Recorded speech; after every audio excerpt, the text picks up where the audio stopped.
Art of living సభ వివాదం ముదురుతోంది. సాయంత్రం 4 గంటల్లోపు 5 కోట్ల రూపాయలు చెల్లించాలని రవిశంకర్ను గ్రీన్ ట్రిబ్యునల్ ఆదేశించింది.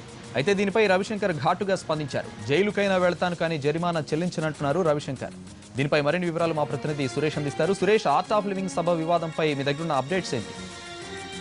Santosh, national green tribunal art of living నిర్వహిస్తున్నటువంటి వరల్డ్ కల్చర్ సంబంధించిన ప్రోగ్రాం పైన యమునా బ్యాంక్ లో నిర్వహిస్తుండటంతో ప్రకృతికి విఘాతం కలిగిస్తున్న ఉద్దేశంతో ఇచ్చినటువంటి పిటిషన్ పైన విచారణ జరిపిన తర్వాత 35 ఏళ్ల సందర్భంగా ఆర్ట్ ఆఫ్ లివింగ్ దానికోసం కార్యక్రమాన్ని ఏర్పాటు చేసి 35 లక్షల మందితో కార్యక్రమాన్ని జరుపుతున్న పండిట్ రవిశంకర్ పైన 5 కోట్ల జరిమానా విధిస్తూ నేషనల్ గ్రీన్ ట్రిబ్యునల్ ఎన్జిటి నిర్ణయం ప్రకటించింది. ఇవాళ 4 గంటల లోపు ఢిల్లీ డెవలప్మెంట్ అథారిటీకి 5 కోట్లు చెల్లించాలనే విషయాన్ని స్పష్టం చేసింది. లేదంటే దీనిపైన రివోక్ చేసేటువంటి అవకాశమే లేదనే విషయాన్ని కూడా స్పష్టం చేసి ఆదేశాలు కాసేపటి క్రితమే జారీ చేసింది. దీంతో ఆర్ట్ ఆఫ్ లివింగ్ సంబంధించినటువంటి రవిశంకర్ కూడా ఈ విషయంపైన స్పందిస్తూ తాను జరిమానా చెల్లించేందుకు సిద్ధంగా లేననే విషయాన్ని ఆయన స్పష్టం చేశారు.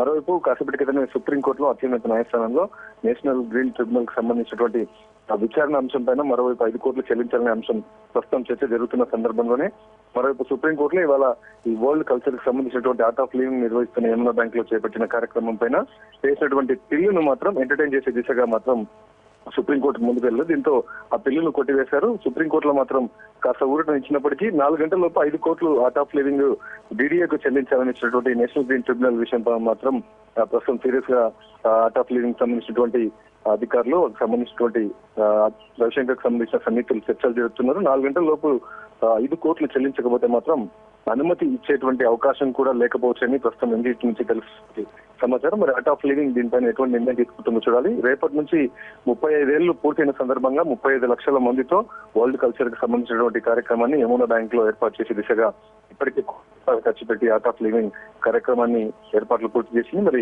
ఎన్జిటి నిర్ణయాన్ని స్వాగతించకపోతే కార్యక్రమాన్ని రద్దు చేసేటువంటి అవకాశాలు కూడా లేకపోలేదని చెప్పుకోవచ్చు. మరోవైపు ఈ కార్యక్రమానికి రాష్ట్రపతి ప్రణబ్ ముఖర్జీ కూడా వెళ్ళటం లేదు. ప్రధాని నరేంద్ర మోడీ కూడా వెళ్తారా లేదా అనే ప్రశ్నార్థకంగా ఉంది. సంతోషం. Thank you Suresh.